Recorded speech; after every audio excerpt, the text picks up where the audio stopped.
that I could not refuse. And he has looked at our business, he wants to model it, he wants to keep all the people, and he wants to become the largest industrial gas distributor in the United States. And he goes, what do you think? He goes, we're going to keep our jobs, and we're going to be a vital part of this company. And Jerry goes, what do you think? And I said, do you think we can get the hot water heater fixed now? At that time, Southern Welding had 5 locations in Kentucky, and our annual revenues were about $2.8 million. Now, today, Airgas has annual revenues, and Airgas was about $20 million. Today, Airgas has 950 locations, all with hot water. And I tell our acquisition team, when they go out to look at a business, I said, I want you to go in. First thing I want you to do is go in, check the bathroom and see if they've got hot water. If they don't, buy the business, because they have very loyal people. Today, Airgas, of course, has 950 locations, revenues of $4.5 billion, and is in the top 15 companies in the Standard & Poor's 500 for total shareholder return over the past 25-year period, which is 6,524%, and a compound annual growth rate of 19%.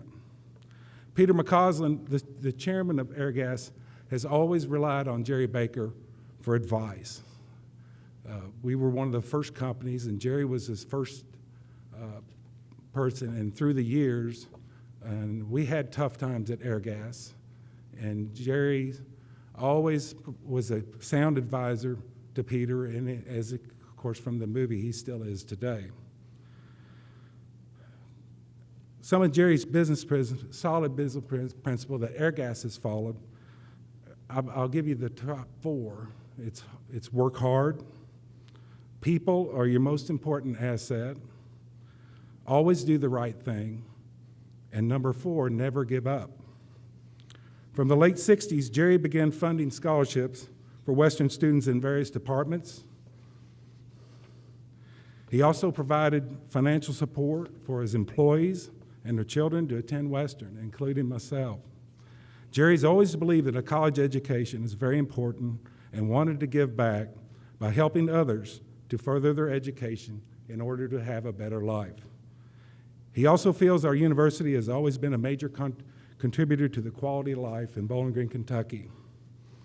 In 2006, Jerry made a significant gift to the university that includes the Arboretum, the Downing Museum, and his personal residence. Jerry has been steadfast for over 50 years in his commitment to Western and is very proud to be inducted into the WKU Hall of Distinguished Alumni. Jerry has a great deal of respect for each member of the Alumni Hall of Fame for their impressive accomplishments and leadership abilities. He would like to thank the Alumni Board of Directors, President Gary Ransdell, and also congratulates Vicki Phillips and Nora Wilson for receiving this distinguished award. Thank you very much. Our next recipient, Dr. Vicki Phillips, embodies the spirit of determination and excellence. A small-town girl from Breckinridge County, Vicki has devoted her life's work to improving the lives of others through education. Now Director of Education for the United States Program at the Bill and Melinda Gates Foundation, Vicki began her career as a middle and high school teacher. She then worked for the Kentucky Department of Education, and during her tenure there, she was a key member of the executive team that designed and implemented the Kentucky Education Reform Act of 1990. Vicki was responsible for implementing the equitable refinancing of school districts, reorganization of the Kentucky Department of Education, and the establishment of site-based school councils. As her career took her to Washington, D.C., Pennsylvania, Oregon, and Washington State, common themes have defined her work: reform, partnerships between schools and communities and businesses and not-for-profit organizations, student achievement, and high standards. As Pennsylvania's Secretary of Education, she was credited for legislative initiatives that improved student performance and closed achievement gaps. She later served as superintendent of the Portland Public Schools, the largest school district in the Pacific Northwest, where she initiated improvements from kindergarten to high school, including raising high school graduation requirements. In her role with the Bill and Melinda Gates Foundation, she is focused on student achievement, college access, and improving student success among at-risk groups. Her influence spans well beyond the United States as well. In 1999, she was appointed by England's Prime Minister Tony Blair to serve on the Governing Council for the National College for School Leadership, and her work on the council continues today. Among this audience, I'm confident that we all understand and appreciate the value of education. And Dr. Vicki Phillips works every day to ensure that hundreds of thousands of children get the chance to realize their hopes and dreams through quality educational opportunities. Vicki, we thank you for your many contributions to the field of education and for your devotion to improving the lives of many citizens through education. You have truly demonstrated that the spirit that Dr. Cherry envisioned would indeed make masters. Please direct your attention to the screens as we honor Dr. Vicki Phillips. A champion for education, Dr. Vicki Phillips is devoted to ensuring that all people get an education by design rather than by chance. Always eager to tackle a challenge, Phillips has left her mark on school systems throughout the country.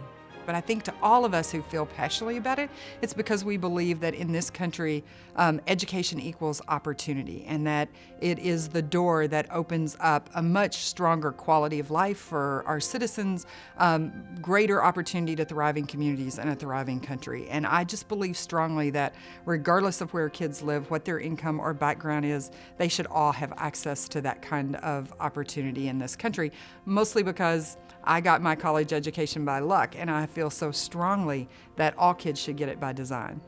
Growing up in Falls of Rough, Kentucky, Phillips was the first of her immediate family to attend college. That, along with her choice of WKU, are opportunities she refers to as happy accidents. So being at Western shaped me in a variety of ways, almost in more ways than I can count. One, it taught me the value of high expectations. I grew up with very limited expectations that I would even go to college. And then once I got to college, the bar was just set for me higher and higher. It's a place where I learned to take risk and that I could fail, recover, and go higher the next time. It's a place that taught me what it really meant to be a professional, particularly as I started my path toward being a teacher. I learned there that I could have an extended family that was more than just blood ties. And actually, Western opened up a much larger world for me, culturally, socially, and academically. Once Phillips arrived on the Hill, she found her rhythm and never looked back. She received an elementary education degree in 1980 from WKU and a master's degree in psychology in 1987. While serving as a graduate assistant to psychology professor Dr. William Full, Phillips took a class in program evaluation. There, she revealed a talent for systems thinking. It's a course about thinking and thinking about system change. So when Vicki got into that class, we taught her how to do testing, we taught her how to do consultation, all the basic, skills. But this class is about thinking, and she just took to it like unbelievable. She said, I never thought of things this way. And it was how systems work, how you can evaluate systems, and how you could change systems. And it's a really fun class to teach. But I wish I could say every student I get in there really likes this way of thinking, and they all say, well, I'm used to doing this. But Vicki was very unique in that. There's been a few along the way who have really turned the class into something else, and I think she took those thinking set skills, took them to a new level by the fact that she worked in state departments in several states. She used them as part of her repertoire of skills to, in fact, enhance systems. She's been involved in change agents in Lancaster, Pennsylvania. She was the director of public education in Pennsylvania. I'm not sure I have the title right. She was superintendent of schools in Portland, Oregon. So she's used this skill set of thinking and change and evaluation to her advantage and those of the district. Phillips began her career as a teacher in Simpson County, Kentucky, and went on to the Kentucky Department of Education at about the time the Commonwealth launched its education reform effort, all the while honing her skills as an educator, administrator, and student achievement devotee. So she was right there on the front edge of that all the way through the early years. And then she moved to Pennsylvania and worked in Philadelphia with Dr. Hornback, who had authored Kara and now was moving to change Philadelphia city schools. And Vicki followed him, was invited to do that. And so she has been on the front of change for many years. And I do feel in our discussions that we had early on when she moved to the Department of Education here in Kentucky, she really thought differently than other people around her and what I would call big picture thinking. She could see not only what was done today, how it would look in 6 months, how it would look in 6 years, because she had a better picture of where she wanted to go. And there's not a lot of people out there that can do that, and Vicki was good at that. By now you can see a pattern. Policy work, back to practice, understanding how practice influences policy, going back to policy work. So I've been fortunate that I've walked both of those pathways. Phillips received a doctorate in education in 2002 from the University of Lincoln in England. In 2010, WKU presented her with an honorary Doctor of Public Service degree. She is currently the Director of Education College Ready in the United States for the Bill and Melinda Gates Foundation, managing a portion of the nearly $40 billion endowment, where student achievement remains the hallmark of her work. And that's what I'm doing now, is relentlessly focusing on the single most important factor in schools, which is great teaching. So we're working to make sure that great teachers all across this country have access to the tools they need to be successful every time they step in the classroom, that they have access to great feedback so that they can continue to improve their craft, and so that emerging technologies and new school designs give them the opportunity to continue to advance learning in really powerful ways. Vicki, I think, appreciates the opportunities that she was given here at Western. And I know that she worked really hard to come to college, and she worked really hard when she was here at Western Kentucky. And so she's somebody that sees the opportunity that was given to her, and I know that's what makes her grateful. A lot of people don't take advantage of the opportunities that they're given, and Vicki did take advantage of that opportunity, and look where she's gone. I mean, you know, she's works for the Gates Foundation. She works for Bill and Melinda Gates, and so she utilized what she learned here at Western, and became a success. So I guess my philosophy for success would be do something you're passionate about, work hard, take risk, continue to learn, and surround yourself with other great partners and people to collaborate along the way who feel as passionately as you do. And I think I, ascribe to that Michener quote about work and play sort of being the same thing for you, that my work is my play and my play is my work, and that the willingness to just continue to learn, to not be afraid to fail, to stick to the core of who you are is really what makes the work exciting and what makes life worth living in many ways. 2011 WKU Hall of Distinguished Alumni inductee, Dr. Vicki L. Phillips. Good afternoon. What an amazing honor, and actually an unexpected one, which makes it all the more special. As head of the Gates Foundation's education program, helping students succeed in college and go to university and a successful career really has been my passion. And it was my experience here at Western that helped that passion to take root. As you saw in the video, it was at Western that I first understood, as a result of Dr. Foll's program evaluation class, that evidence actually needed to underpin that passion, that I needed to understand clearly what worked and what didn't, and what was an essential part of driving change in education that I felt so strongly about, given the fact that I felt like I had, in high school, limited expectations for me to attend college or to do something more with my life. But it's those two things, evidence and passion, that continue to drive me today. When you work hard to take on some of the toughest challenges we face in the country, like making sure that every kid in this country has access to a great teacher and gets a great education, you need a little bit of both. But passion without rigor is merely shouting, and rigor without passion is merely analysis. And this idea that rigor and passion are not incompatible, but simply two sides of a coin, was one of the greatest lessons I took away from Western. And it's also a driving force in our work at the Bill and Melinda Gates Foundation.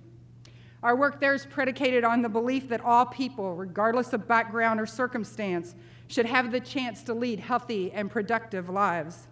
Around the globe, we invest in health interventions and agricultural development, but here in the United States, we devote our money and our mission to dramatically improving education so that all young people have the opportunity to realize their full potential.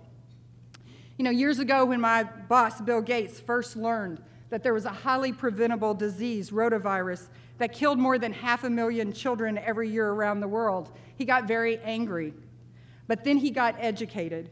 He knew that unless he learned about the problem and understood its causes, unless he got the best minds in the room working to develop interventions, and unless he measured the results of their efforts, his anger would be fruitless, and 500,000 children would continue to die every day. That's what we seek to do. It's what I get to do, largely as a result of the opportunities I got here. It's what I get to do at the Gates Foundation, to bring analysis, metrics, rigor to the global problems that tag at our conscience and demand our compassion, to pay attention to our hearts when we think and to our heads when we act.